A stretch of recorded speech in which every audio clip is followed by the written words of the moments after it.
Welcome back to the Hood Table Hoodies. Thank you for tuning in today to another The Hood Table podcast with your girl Tanya. Make sure you like the video, share the video, and subscribe to the Hood Table if you will. Thank you.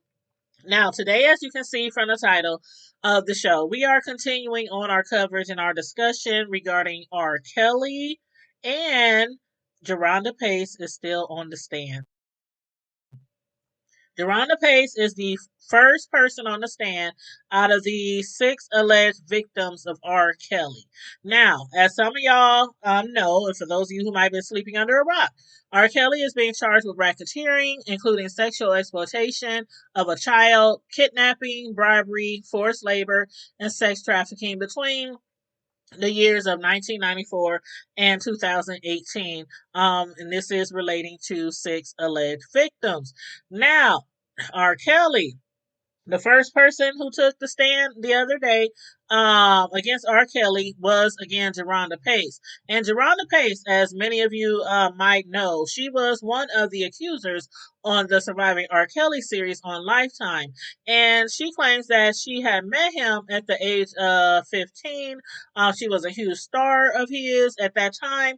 When she met him, it was during his 2008 court trial, the one that he was acquitted for. And as you can recall, she attended the courthouse picketing and protesting against his charges every day. She attended his trial dates every day, all the way up until the time that he was acquitted. And then she claims a year later, when she was 16, that's when R. Kelly broke her, you know, had sex with her and broke her virginity. That's when she claims that she started having sex with him. Even though she was 16 at the time, she claims that she was really 19 at the time, but she had told R. Kelly that she was 16 at the time. So let's discuss some of the things that came out in court today. R. Kelly is alleged to have demanded that 16-year-old Jerhonda Pace dress up like a Girl Scout while he filmed sexual encounters. That is what was heard in court today. And as far as the videotaping, we all know so very well of all the allegations of R. Kelly as far as videotaping his sexual encounters. And it is said from the accusers that he used that to his advantage in order to blackmail a lot of his, excuse me, in order to blackmail a lot of his encounters, making them do some embarrassing things, some things that they might be ashamed of, that he threatened he would put out if they ever, testified against him or press charges on him and things like that. Now, Pace again is one of the six alleged victims named in the indictment and the first witness to speak on the stand.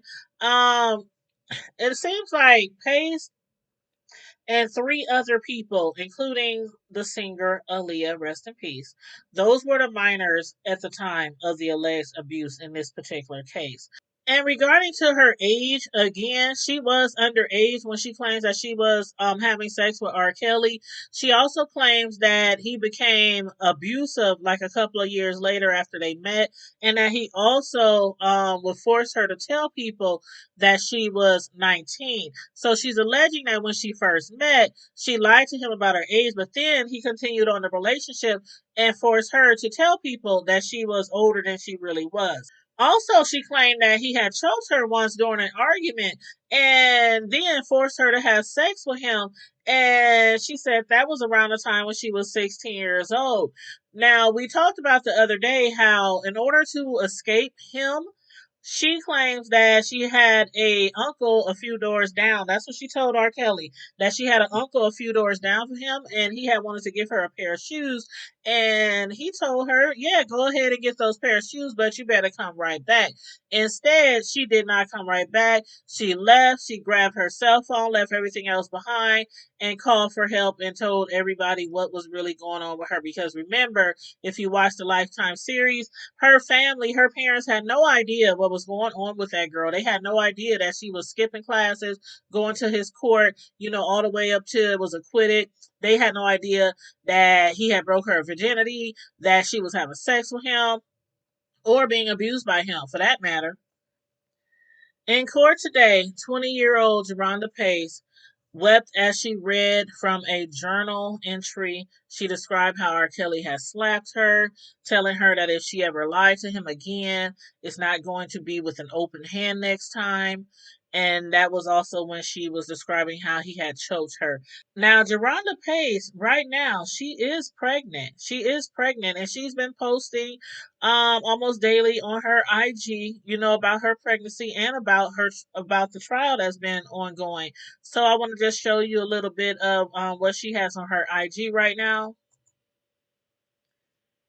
Right there, she says on her IG, I really wish I could enjoy my last weeks of pregnancy. I'm 38 weeks right now, plus two. I think that means plus 2 days.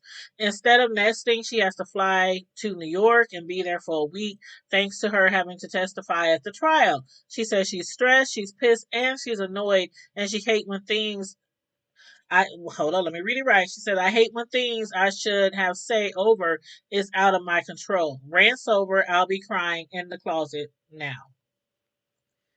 And here's a picture of her from her IG. And in this picture of her on her IG, she posted, I did it with 9 days until my due date. We are one step closer to justice. Testifying against my abuser was not easy, but it was a huge relief. Sheesh. Under my circumstances, I don't see how I got it done. My entire body is aches and this baby is low. Hopefully, I don't go into labor. And as you can see, she has some supporters who commented.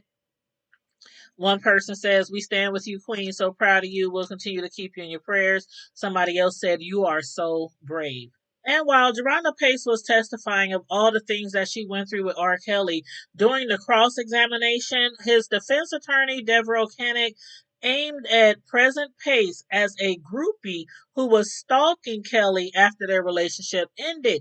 And that's actually what their defense is for all of the accusers, is that all these accusers were upset because their relationship ended with him, or they did not get what they wanted out of him. Some of them, like a music career per se. R. Kelly's attorney, Kennick, also asked Pace, why didn't you just walk away sooner? Why didn't you just get up and leave sooner? And we all know how that goes. In a lot of situations, when a lot of women or a lot of girls are dealing with an abuser, they don't know how to walk away, or they might be scared to walk away. I mean, allegedly, as Pace stated, R. Kelly at times would make them wait 3 days to use the restroom. Again, they couldn't eat, they couldn't sleep, they couldn't barely breathe without his permission. And then on top of that, as far as like remember all the rumors that we used to hear about R. Kelly having herpes and giving women herpes, women contracting the virus from him. Pace, she did mention that on the Lifetime series Surviving R. Kelly.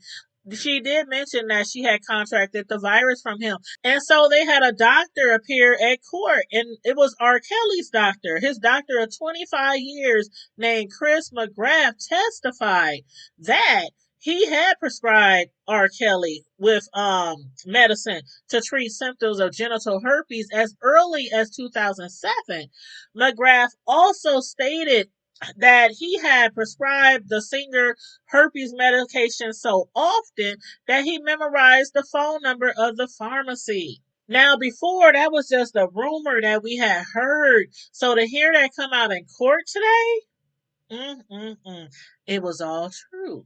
It was all true. And while all these allegations can be really damning to the artist, his defense attorney, Devereaux Canick, she basically, again, is making it appear as if Pace and others were just groupies and stalkers of R. Kelly, which Pace denied. She denied stalking him. But she did appear at his court dates every day. But then again, in her defense, a lot of people appeared at his court date every day. R. Kelly has a lot of fans. Even up to this day, while he is in trial right now, he still has a lot of fans who are on his side and don't believe that he has ever done anything wrong. And of course, R. Kelly, who is now 54 years old, he has denied all allegations from all his victims, from all his accusers. He's been doing that for years. He basically been doing that for his entire 30-year career. He continues to deny everything, including denying that he had ever choked out Pace during their 6-month sexual relationship, choking her out until she passed out when she was still a teenager. And along with that, his defense attorney, Kennick, also brought up a lawsuit settlement that Pace has signed, indicating that she agreed that she never revealed to Kelly that she was a minor. She said it was in exchange for hush money. Pace also says that she didn't realize what she was signing. But keep in mind, she was really young back then. And how many young people do you know that really, really thoroughly inspect or read through some type of agreement paperwork? I can remember myself signing up for things when I was a teenager, a young adult, and I'm signing up for stuff and I'm not even looking at all the, very fine print, nothing like that. I'm just trying to hurry up and get what it is that I'm signing for. But on cross examination, R. Kelly's defense tried to show that R. Kelly did not realize Pace was underage, despite her testifying that she showed him an ID card listing her as 16 years old. Pace also admitted today to signing a settlement agreement with R. Kelly that said she had not shown him the card, but she claimed she did not see the agreement before she signed it.